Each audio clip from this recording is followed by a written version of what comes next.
Olá, bem-vindo ao nosso canal Varões Valentes da Fé. Então, vamos dar continuidade ao programa passado, que falávamos sobre reformadores da época. E o próprio Asbury, nós falamos sobre ele, ele pregou 10 dias na Filadélfia e passou 2 dias para chegar em Nova York, né? E ele pregando em Nova York, ele sentiu no coração realmente, ele pregou nas igrejas, pregou em vários lugares, mas o coração dele estava voltado realmente para o campo missionário, para além dos limites das cidades, né? E realmente naquela época os pregadores, os líderes daquela área lá, daquelas cidades, eles estavam todos só focados na cidade. Então ele, como ele tinha esse ministério, realmente tinha esse desejo no coração, Deus levou ele a mais do que isso.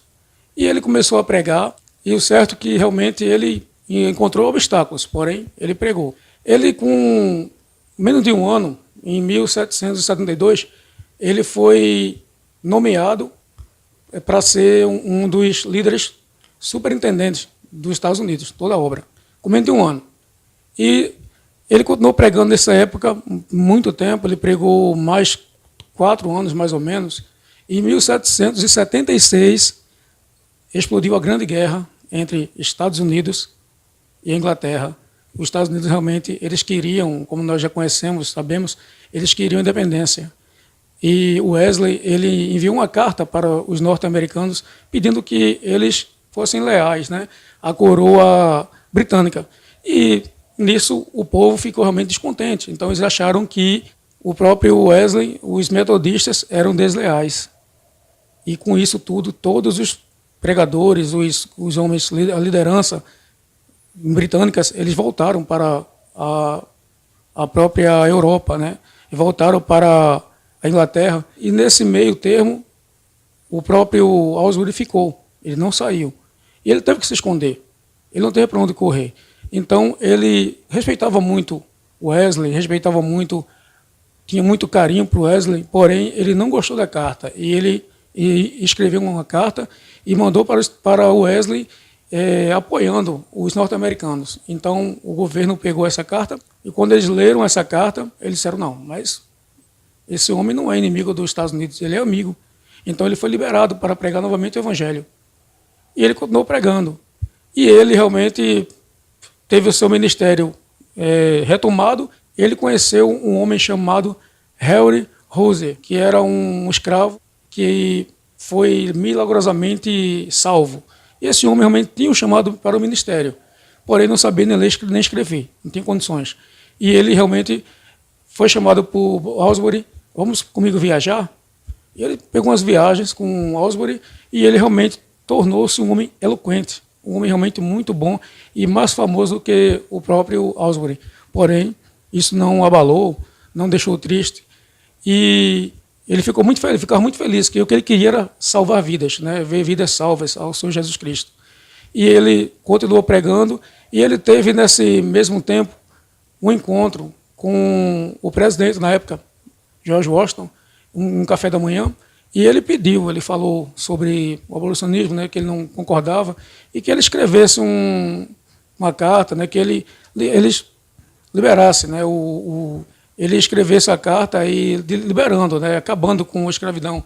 Então, o Washington disse, não, eu concordo com você, agora, eu sinto que não é um momento, né, para a gente assinar um documento de tamanha natureza como essa.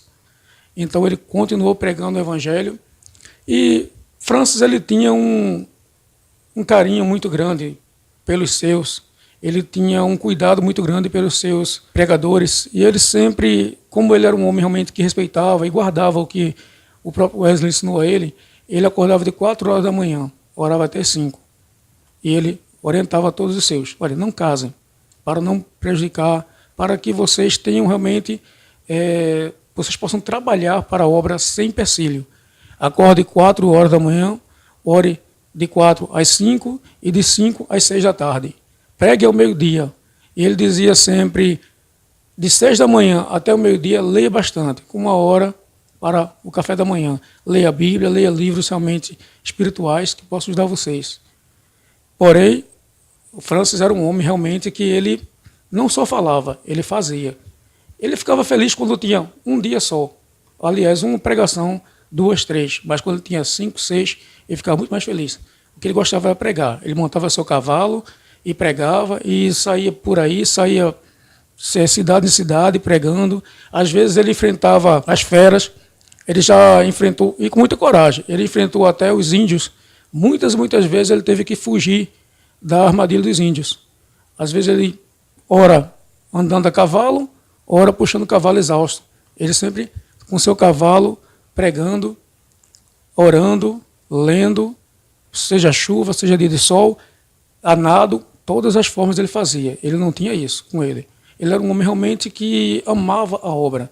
Não é à toa que Deus deu a ele esse dom e ele é chamado de um dos maiores pregadores metodistas, ou seja, ele é o maior pregador metodista dos Estados Unidos, é o pai do metodismo. E no momento, meus irmãos, estamos encerrando esse programa, o tempo me pede para parar, mas no próximo nós voltamos e falamos e finalizamos esse assunto sobre Asbury. Eu agradeço a você por ter a sua atenção, esse momento que você passou assistindo.